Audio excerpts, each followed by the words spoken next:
अहल सरसार की एक कौम जिसे कौम सबा भी कहा जाता है। अलिफ अल्लाह ताला की बेशुमार नेमतों के अंदर जिंदगी गुजार रही थी। यह कौम एक अजीम तहजीब व तमद्दुन की मालिक थी।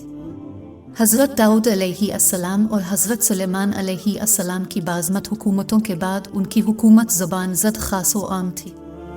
कहा जाता है कि ये लोग गंदुम के मग़ज़ से आटा पस कर रोटियाँ पकाते थे, लेकिन इस बढ़िया बरक्स वो इस कदर इसराफ़ करने वाले और नाशुक्रे थे कि उन्हीं रोटियों के साथ बच्चों का पाखाना साफ़ करते थे। बाद अज़ां इन आलूदा रोटियों को इकट्ठा करने से एक पहाड़ बन गया था। फिर एक साले शख्स ने वहां से गुजरते हुए एक औरत को देखा जो रोटी के साथ बच्चे के पाखाने के मकाम को साफ कर रही थी। इस शख्स ने औरत से कहा, तेरे ऊपर अफसोस, खुदा से डर, कहीं ऐसा ना हो कि खुदा तेरे ऊपर अपना गजब ढाए और तुझसे अपनी नेमत छीन ले। इस औरत ने जवाब में मजाक उड़ाया और मगरूराना अंदाज में कहा, जाओ जाओ, गोया कि मुझे भूख से डरा रहे हो। जब तक सरसार जारी है मुझे भूख से किसी किस्म का कोई खौफ नहीं है। कोई ज्यादा अरसा नहीं गुजरा ना था कि अल्लाह ताला ने उन लोगों पर अपना गजब ढाया। पानी जो कि जिंदगी की बुनियाद है, इन लोगों से छीन लिया। यहाँ तक कि कहत नाजिल हुआ। बात यहाँ तक पहुँच गई कि उनकी जखीरा की हुई तमाम ग़िज़ा ख़त्म हो गई। आखिरकार वो मजबूर हो गए कि उन्हें आलूदा रोटियों पर टूट पड़े जो इन लोगों ने इकट्ठी करके पहाड़ के मानिंद ढेर लगाया हुआ था, बल्कि वहां से रोटी लेने के लिए सफ लगती ताकि हर कोई वहां से अपने हिस्से की रोटी ले सके।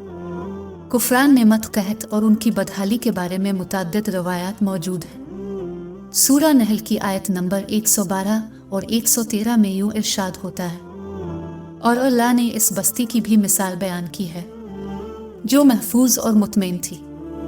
इसका रिज़्क हर तरफ से बाकायदा आ रहा था, लेकिन इस बस्ती के रहने वालों ने अल्लाह की नेमतों का इनकार किया तो खुदा ने उन्हें भूख और प्यास का मज़ा चखाया, सिर्फ उनके इन अमाल की बना पर के जो वो अंजाम दे रहे थे। और यकीनन उनके पास रसूल आया तो उन लोगों ने उनको झुठलाया, तो फिर इन तक अज़ाब पहुंचा कि ये सब जुल्म करने वाले थे। इसी कौम सबा के बारे में एक और वाक़या बयान होता है कि उन लोगों ने अपनी ज़राअत को बेहतर तौर पर काश्त करने के लिए पानी ज़ख़ीरा करने की खातिर बलक के दो पहाड़ों के दरमियान एक बहुत बड़ा बंद मुरब तामीर किया हुआ था। सुराख और दूसरे पहाड़ों से गुजरा हुआ पानी इस बंद में आकर वाफिर मिक़दार में जमा हो जाता था। कौम सबा ने इस पानी से सही तौर पर इस्तिफ़ादा करते हुए वसी व अरीज़ और बहुत से खूबसूरत बागात लगाए और खेती बाड़ी को रौनक बख्शी।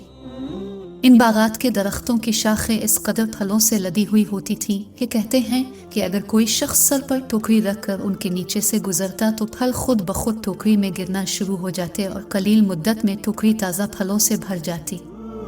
लेकिन नेमतों की कसरत ने उन्हें शुक्र करने के बजाय सरमस्त और गाफिल कर दिया था, यहाँ तक कि उनके दरमियान बहुत बड़ा तबकाती निज़ाम वजूद में आ चुका था।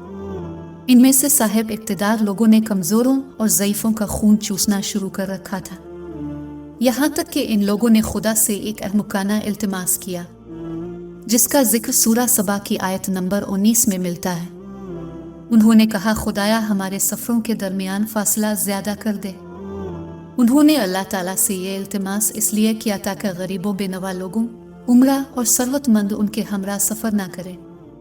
उनकी ख्वाहिश ये थी कि आबादियों के दरमियान खुश्की हो और फासला बहुत ज़्यादा हो ताकि तही दस्त और कम आमदी वाले लोग उनकी तरह सफ़र ना कर सकी। अल्लाह ताला ने इन मगरूर पेट के पुजारियों पर अपना गज़ब नाजिल किया। बाज़ रिवायतों के मुताबिक इन मगरूर लोगों की आंखों से दूर सहराई चूहों ने मुअर्रब नामी बंद की दीवारों पर हमला करके उन्हें अंदर से खोखला कर दिया। उधर से बारिशें ज़्यादा हुई जिनकी वजह से सैलाब आ गया और इस बंद में पानी बहुत ज़्यादा इकट्ठा हो गया। अचानक बंद की दीवारें टूटी, इससे एक बहुत बड़ा सैलाब आया जिसमें तमाम देहात, आबादियाँ, माल मवेशी, बागात, खेतियाँ, उनके महल और घर पानी में गर्क होकर नाबूद हो गए। इनके बागात और ज़राअत में से सिर्फ बैरी के दरख्त और कुछ झाड़ियाँ बची थीं। खुशरहान परिंदे वहाँ से कूच कर गए थे, जबकि उल्लुओं और कुआहे ने कौम सबा के खंडरात में अपने घोंसले बना थे। इस बात का जिक्र सूरा सबा की आयत नंबर 15 और 16 में मिलता है। اور آخر میں سورہ سبا کی آیت نمبر 17 میں قرآن کریم میں اس واقعہ کا یوں نتیجہ نکالا ہے: یہ ہم نے ان کی ناشکری کی سزا دی ہے اور ہم ناشکروں کے علاوہ کسی کو سزا نہیں دیتے۔